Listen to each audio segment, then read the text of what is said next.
Okay guys, so share ko lang to guys kung paano mag color grading dito sa Filmora 14, okay? So ito yung gagayahin natin guys ha. So try natin to gayahin guys, yung kulay nito. Okay, so una, double click natin to yung video. Ngayon, punta tayo dito sa color. Adjust natin tong exposure. Ayan. Piliman ko lang ng konti.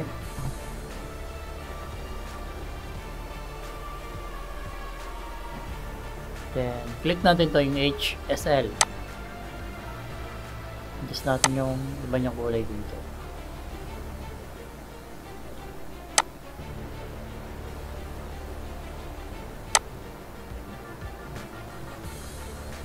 Ayun naman. And then, pwede nyo rin i-click to guys. Curve. Ayan.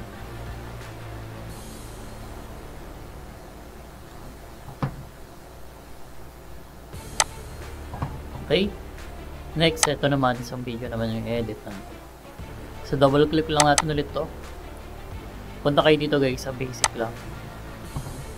Adjust muna natin yung exposure nya. Ba natin. Ayan.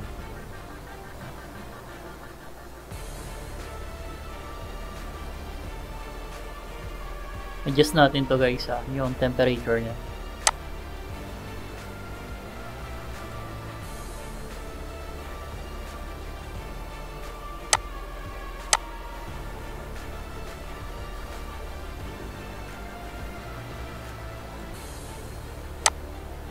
Okay? Then click lang natin to guys.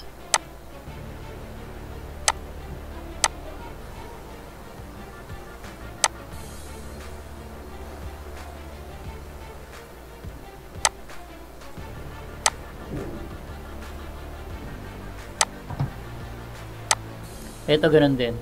Double click, punta kayo sa basic. Adjust natin yung exposure.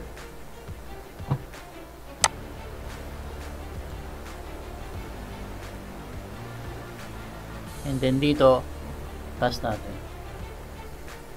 Baba natin ng konti ito, yung green. Lagyan ko muna siya ng temperature.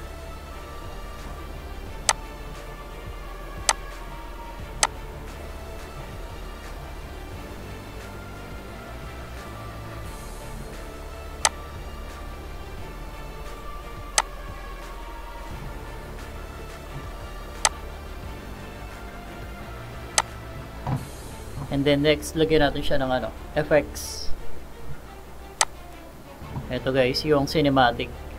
Just natin, lagyan natin siya dito. Ayan. Para magmukha siya cinematic guys. Ayan. Play natin.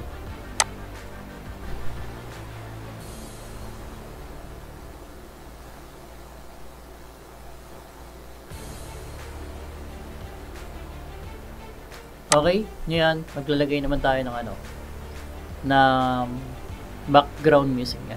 Ito. So audio, click niyo audio.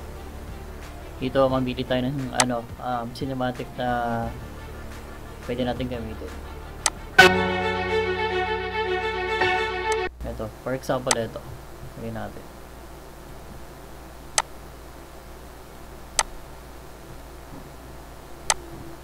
Double click nyo lang yung audio guys And then dito sa fade out, adjust ko lang ng konti ito. Play natin.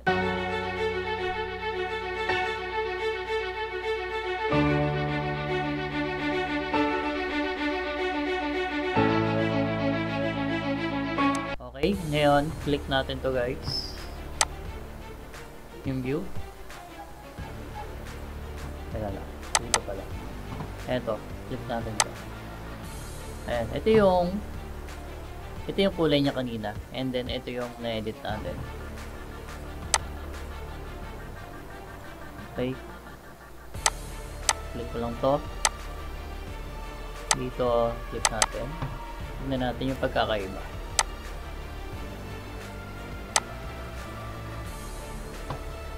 before and after. Ito rin.